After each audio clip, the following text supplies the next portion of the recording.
The NCAA Selection Committee has given us their March Madness bracket. They have also given us one big water cooler controversy. It happens nearly every March. A team is in, which fans think shouldn't be, and a team is left out, which has fans screaming, they got robbed.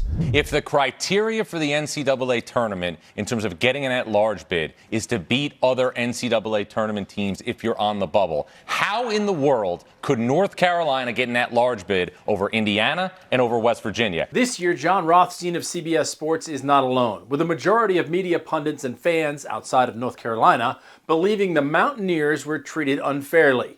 This includes the governor of West Virginia, Patrick Morrisey, who held a press conference Monday demanding transparency from the selection committee.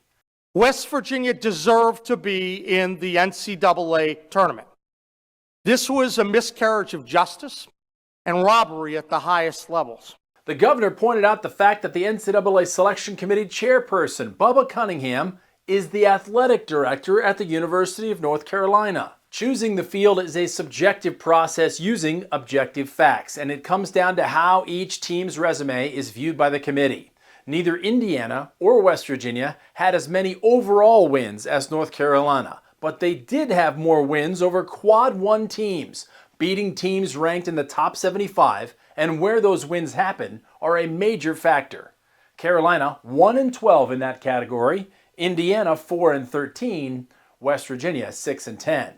The metrics and the criteria used by the committee are uniform and published. Decisions are also voted on by the entire committee. When questioned about North Carolina's bid on the Sunday selection show, Cunningham deferred to the vice chair of the committee, Keith Gill. As the vice chair, I managed all the conversations that we had about North Carolina, and we had quite a few. Our policies require the AD of any school to recuse themselves and actually leave the room for those discussions.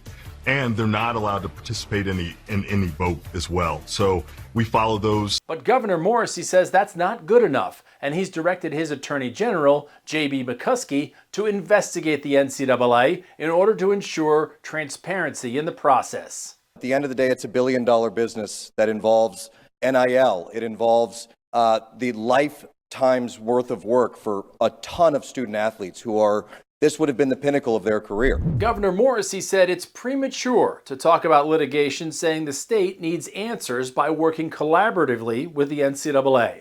Either way, the tournament goes on with Carolina playing Tuesday night in a play-in game.